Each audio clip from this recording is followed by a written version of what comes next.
المجيد. اللهم بارك على محمد وعلى ال محمد كما باركت على ابراهيم وعلى ال ابراهيم انك حميد مجيد.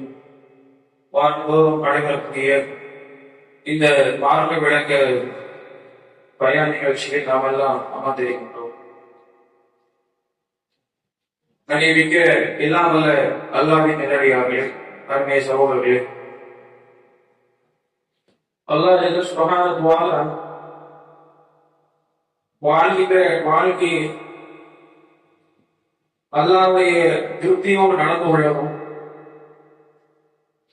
அல்லாஹ்வுடைய நினைவை விட்டும் விலகிக் கொள்ளக்கூடிய சூழ்நிலை ஒரு மனிதனுடைய வாழ்க்கையில் ஏற்படுகின்ற போது அவன் எப்படி நடந்து கொள்ள வேண்டும் என்பதை குறித்த போதனை நமக்கு அற்புதமாக நம்முடைய இஸ்லாமிய மார்க்கம் நமக்கு சொல்லித் தருகிறார்.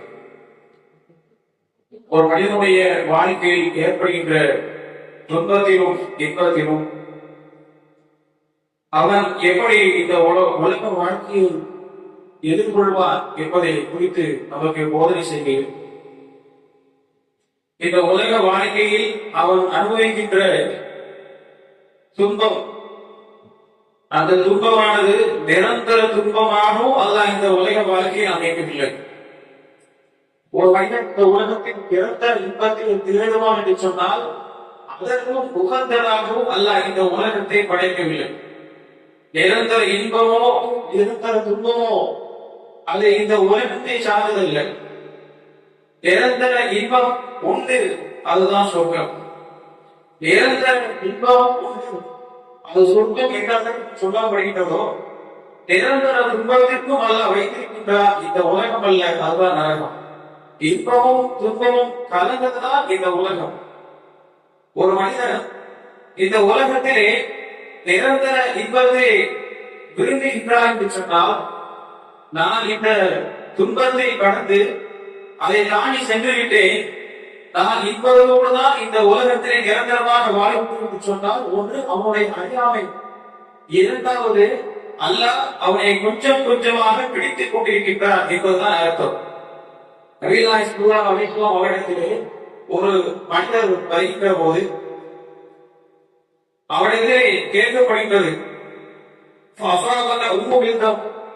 உனக்கு உம்மவில்தம் என்று சொல்லக்கூடிய நோய் இருக்கின்றதா என்று சொல்லும் போது, அன்றைய அறிஞருடைய ஒரு வார்த்தை, யதார்த்தமாக வழக்கத்தில் பயன்படுத்துகின்ற வார்த்தை தான் இந்த உம்மவில்தம். உம்மவில்தம் என்று சொன்னால் அந்த மனிதன் கேட்கின்றார், உம்மவில்தம் என்றால் என்ன என்று கேட்கின்றார். உங்களுடைய தோழியில் சதைக்கும் எதிர்ப்புக்கும் இடையே ஏற்படுகின்ற ஒரு சூடு, அதுதான் காய்ச்சல் என்று சொன்னார்கள். அது இல்லை என்று சொன்னார்கள்.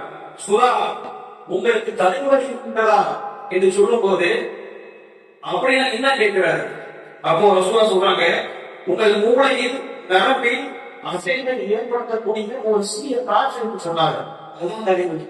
அப்படி தலைமுறைனா என்ன என்று கேட்கின்றார். ரசூலா அந்த மனிதன் சென்று விடுகையில்,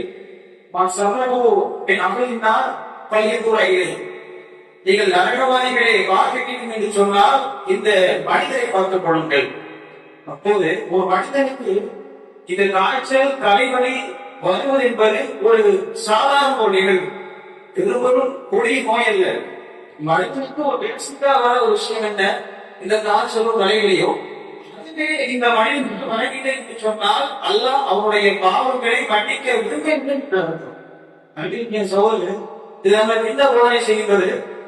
ஒரு மனிதன் இந்த உலகத்திலே சின்னத்தில் அவனை காலையை குத்துகின்ற அந்த முள் உட்பட அதை ஒரு சோதனையாக எடுத்துக்கொண்டு அவனுடைய பாவத்தை மன்னிக்கதான் அல்லாஹ் விரும்புகின்றார். நபிகள் ஸல்லல்லாஹு அலைஹி வஸல்லம் அவர்கள் இந்த உலகத்துடைய யதார்த்தத்தை நபிகள் ஸல்லல்லாஹு அலைஹி வஸல்லம் அவர்கள் சஹாபாக்கள் போதனை செய்கின்றார்கள். எந்த அளவிற்கு நபிகள் ஸல்லல்லாஹு அலைஹி வஸல்லம் அவர்களே துன்பத்தில் உடலக்கூடிய ஒரு சூழ்நிலை அல்லாஹ் ஏற்படுத்தினார். என்ன, நபிகள் வாழ்க்கையில் மிகப்பெரிய ஒரு துன்பம் ஒன்று இருக்கின்றது என்று சொன்னால், அவருடைய மகன் இப்ராஹிம் அலைஹிஸ்ஸலாம் அவருடைய மீது கொண்டுள்ள பக்தி காரணமாக தனக்கு பிறந்த ஒரு ஆண் குழந்தைக்கு இப்ராஹிம் என்று பெயர் வைத்தார்கள். அந்த குழந்தை இந்த உலகத்தில் நிரந்தரமாக தங்கவில்லை என்பதற்காக சோதனை உச்சத்தில் இருக்கின்ற போது நபிகள் ஸல்லல்லாஹு அலைஹி வஸல்லம் அழைத்தார்கள். அப்படின்ற போது நம்ம என்ன செய்வோம்? இந்த நிகழ்வின் பாவம் நம்ம ஏன் யோசிப்போம்? ரசூலுல்லாஹ் அழுகுறாங்க, நாமும் அழுவோம். நமக்கு இதே மாதிரி ஒரு சோதனை வந்து அழுவோம். ஏன்? ஒரு குழந்தை இருந்த பிறகு இருக்கிற மனசுனா இருமானா? எவ்வளவு ஒரு சோதனையான விஷயம். ரசூலுல்லாஹ்வே அழுகிறாங்க, நாம் அழுகிறோம். இப்படிதான் ஒரு நம்ம ஒரு யோசிப்போம். இதில் உள்ளவர்கள் மாற்றத்திலே உள்ளவர்கள் எதில் உள்ளவர்கள் எப்படி சொல்லலாம்? நீங்க அழிந்துட்டே என்று சொன்னா அதுதான் திட்டு. அதுதான் அழிந்து என்ன? ஒரு மனிதனுக்கு சோதனை வருகின்ற போது தாங்கிக் கொள்வதற்கு உள்ள வேண்டும் தான் இஸ்லாமே ஒரு போதனை. அதை அழைத்துக் கொண்டார்கள், சகாபாக்களுக்கு கற்றுக் கொடுத்தார்கள். அது சகாபாக்களுக்கு கற்றுக் கொடுத்திருக்கின்ற அந்த நிகழ்வு அந்த சூழலை வருகின்ற போது கேட்கின்றார்கள். அதாவது ரசூலுல்லாஹ் அறிவிக்கின்றார் சொல்லும் போது ரசூலுல்லாஹ் சொன்னாங்க, இது அல்லாஹ்வின் போதனை வந்து அதாவது ஒரு மனிதனுக்கு சோதனை வருகையில் அல்லாஹ் அதன் மூலமாக ஒருவர் கண்ணீர் சிந்தித்தார் என்று சொன்னால் அதுதான் இரக்கம் காட்டுகின்றார். இந்த நன்சு மூலமாக இரக்கம் காட்டுகின்றார் என்பது அப்படிலாம் சொல்லும் போதை செய்கிறார். ரசூலுல்லாஹ் அந்த நிலை அடையும் போது சகாபாக்கள் கேட்ட கேள்வி தப்பு சொன்னது. நீங்க ஏன் அழுகிறீங்களோ அப்படி சொல்லக்கூடாது சொல்லவில்லை. ஆனா அல்லாஹ் போல இந்த சோதனையும் கஷ்டங்கள் இந்த உலகத்திற்கு மனிதனுக்கு எந்த அடிப்படையில் அழைக்கின்றான்? சோதனை அடிப்படையில் அமைக்கின்றான்.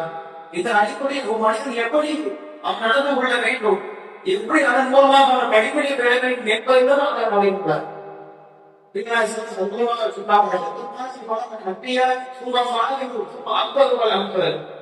இந்த உலகத்திலே அதிகமாக சோதனைக்கு உள்ளாக்கப்பட்டவர்கள் அது அம்பிகா நபிமார்கள். அதற்கு அடுத்தபடியாக இருந்தவர்கள் நல்ல அடியார்கள். அவர்கள் அதற்கு அடுத்தபடியாக இருந்தவர்கள் யார் அப்படி இருக்க வேண்டும் என்று நிரூபித்தால் அவர்களுக்கு அல்லாஹ் வழங்குவான். எனக்கு சொல்றாங்க, இந்த உலகத்துல நம்ம சிந்திக்க வேண்டும், நம் இஸ்லாமுடைய கொள்கையை ஏற்றுக்கொண்டு விட்டு என்பதற்காக நீங்கள் இந்த உலகத்தில் உங்களுக்கு துன்பமே வராது என்று இஸ்லாம் போதிக்கவில்லை. நீங்க சந்தோஷமாக இருப்பீர்கள், நீங்கள் பின்பற்றுவது இஸ்லாம். அதனால் இது கொள்கையை பின்பற்றுவதற்கு முன்னதாக நீங்கள் சோதனையாக இருந்தாலும் நீங்கள் இஸ்லாமிற்குள் வந்ததால் உங்களுக்கு சோதனையை வராது என்ற ஒரு உத்தரவாதத்தை இஸ்லாம் ஒருவரும் கொடுக்கவில்லை. ஆக இன்னும் சொல்ல போனார், காவியர்கள் எப்படி இந்த உலகத்தில் சந்தோஷமாக வாழ்வார்கள், அல்லாஹ்வை மறுக்கிறவர்கள் எப்படி இந்த உலகத்தில் இன்பமாக செல்வத்திலும் உலக வாழ்க்கை நடைமுறையில் இன்பத்தோடு வாழ்வார்களோ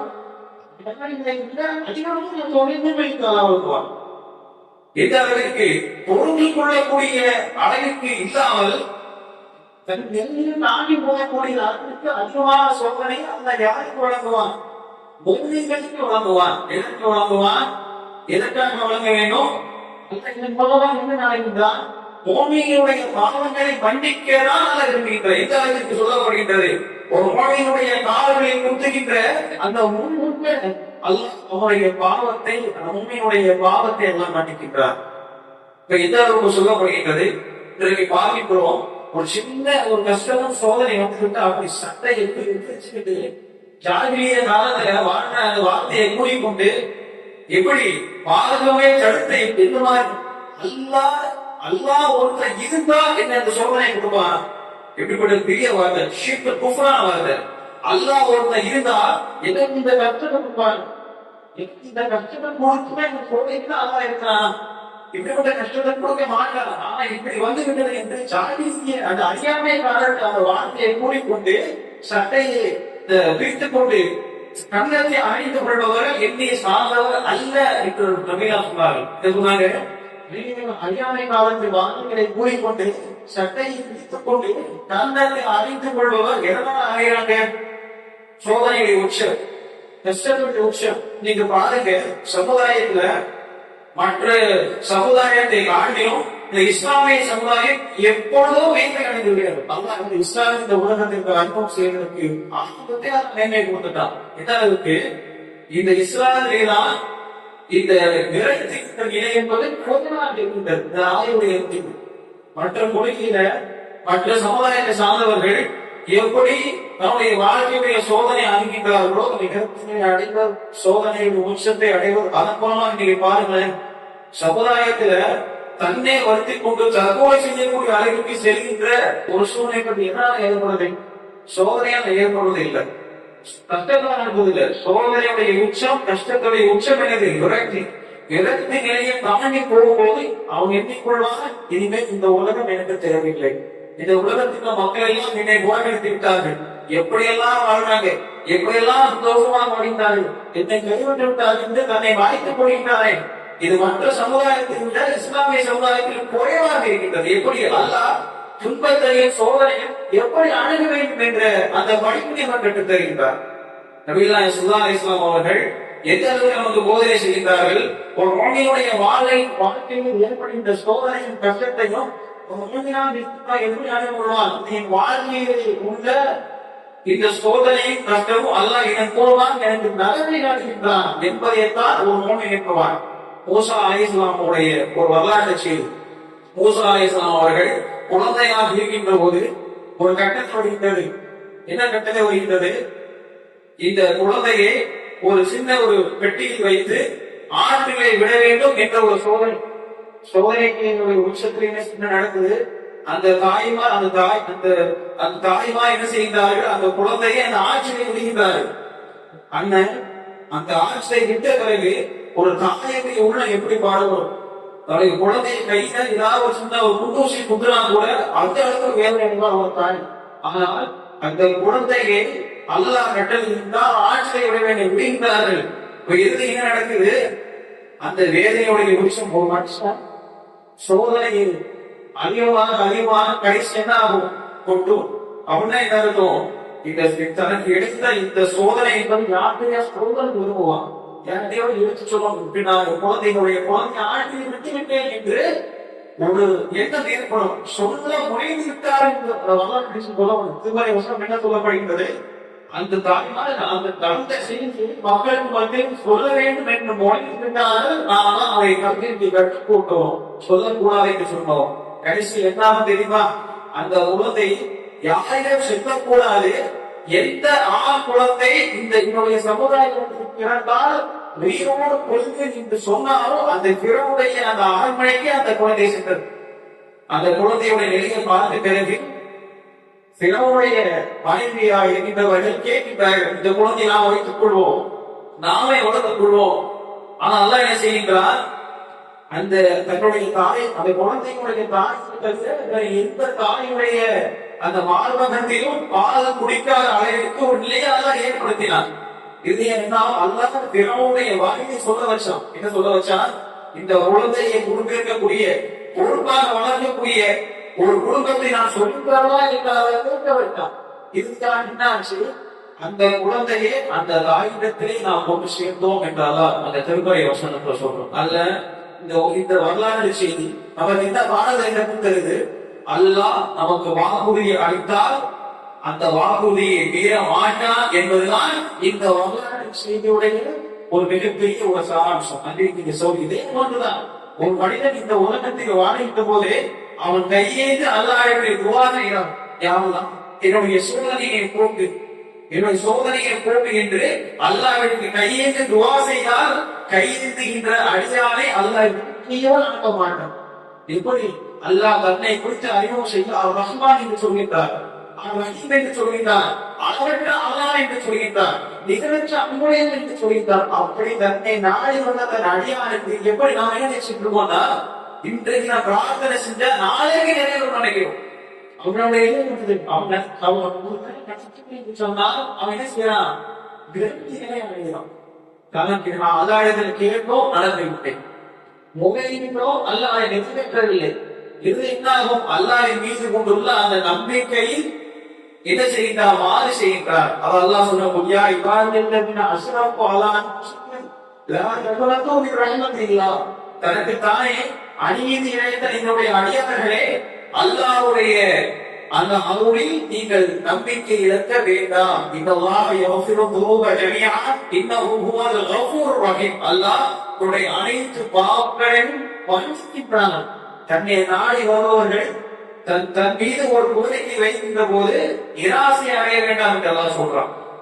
நீங்கள் பாவம் செய்தால் பரவாயில்லை, இந்த உலகத்தில் உள்ள இந்த உலகம் பிறந்த ஒரு அடியான் பாவம் செய்தாலும் அவன் அல்லாஹ்வை மீது கொண்டுள்ள அந்த நம்பிக்கையின் காரணமாக என்னுடைய பாவத்தை மன்னித்து என்று கையேந்தினால் அல்லாஹ் அவருடைய பாவத்தை மன்னிக்காமல் இருப்பதில்லை என்பதுதான் இந்த திருமறை வசனத்துடைய மிகப்பெரிய ஒரு அர்த்தம்.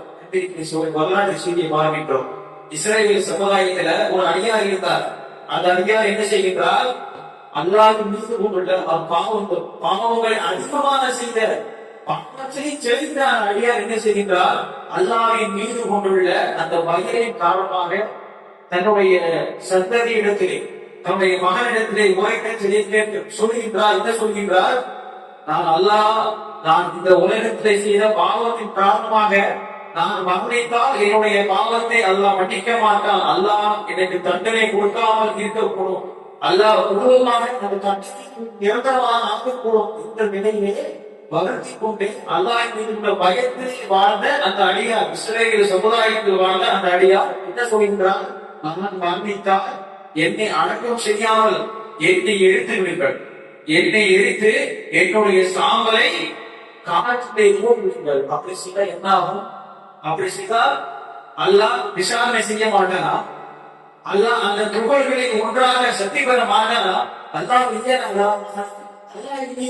பயத்துக்காரமாக அப்படி செய்தா அல்லாஹ் நாளை மறுமையிலே அந்த அடியானை எழுப்பி கேட்பான், ஏன் இப்படி செய்தாய்? உன்னுடைய இந்த நிலையிலே செய்வதற்கு என்ன காரணம் என்று கேட்கக்கூடிய அல்லாஹ் உன்னை பயந்துட்டேன், நீ எனக்கு தண்டனை கொடுப்பாயோ என்று நான் பயந்துட்டேன் என்று சொல்லும் போது என் மீது கொண்டுள்ள அந்த அச்சத்தின் காரணமாக என்னுடைய பாவத்தை நான் மன்னித்து விட்டேன். சேர்ந்து சொல்றதுக்கு சொர்க்கத்தின் பிரவேசி என்று சொல்ல வருகிறார். சகோதரே, பாவத்திலே சிலைத்த எது குஃபரான செயல் அதை செய்வதற்கே துணிந்த ஒரு நபருடைய அச்சத்தின் காரணமாக, அல்லாஹ்வின் மீது உள்ள அச்சத்தின் காரணமாக அவர் குஃபரான செயலை செய்தாலும் அல்லாஹ்வுடைய கருணை இருக்கின்றது என்று சொன்னால் அல்லாஹ் அதன் மூலமாக அந்த அனைவருடைய பாவத்தை மன்னிப்பார் என்று வருகிறார். சோதனை அப்படி இருக்கின்ற போது நாம் சிந்திக்க வேண்டும். நம் வாழ்க்கையில் இருக்கின்ற சோதனைகளோ கஷ்டங்களோ நாம் உள்ளத்திலே வருகின்ற போது ஒன்று யோசிக்கணும். நிலையில்லாத உலகத்திலே நாம் இந்த உலக வாழ்க்கையில் நாம் அடைகின்ற துன்பத்திற்காக ஏன் கவலைப்பட வேண்டும்? உள்ளுவா அடையாமல் இந்த உலகத்தில் அனைத்துமே அடைந்துவிடும். அல்லாஹ்வுடைய முகத்தை கண்டேன். அப்படி இருக்கின்ற போது நிலையில்லாத வகையில் இந்த உலகத்தில் சுமகின்ற கஷ்டங்களும் சோதனைகளும் நோய் எப்படி அங்க வேண்டும்? அல்லாஹ் இந்த உலகத்தில் நிலையில்லாத ஒரு நிலை ஏற்படுத்தியிருக்கின்ற போது இந்த உலகத்தில் நான் ஏன் பொருட்டாக இருக்கிறேன்? இந்த உலகத்தில் நான் சுமக்கின்ற கஷ்டங்களை சோதனை செய்ய பொருட்டாக இருக்க வேண்டும் என்றுதான் ஒரு உண்மை சில படிப்பினை வருவான். அந்த படிப்பினை, அந்த சிந்தனை, அந்த நீண்மை நாம் அறிந்து கொண்டான். எங்க நோக்கி வருகின்ற இந்த சோதனையின் கஷ்டமும் அது நிரந்தரம் இல்லை. அது இதுவே நான் செல்ல கேட்ட நிலையுமா வாழுவான், உயிர்ப்பான், அதன் அடிப்படை வாழ விடுவான். அந்த அடிப்படையில் நாமும் வாழ வேண்டும் என்று சொன்னால் என்ற உண்மையை நாம் அறிந்தால் மட்டும்தான் நம்மை அறிகின்ற சோதனைகளை சரியான முறையில் நிர்வாகம் செய்யக்கூடிய மக்களாக உங்களுக்கும் எங்களுக்கும் அந்த சிந்தனை, அந்த உண்மை நமக்கு வழங்குவதாக என்ற பிரார்த்தனையோடு இந்த முறையை நிறைவு செய்கிறோம். அல்ஹம்துலில்லாஹி ரப்பில் ஆலமீன். சுப்ஹானல்லாஹி வ பிஹம்திஹி, அஷ்ஹது அல்லா இலாஹா இல்லா அன்த, அஸ்தக்ஃபிருக வ அத்தூபு இலைக்.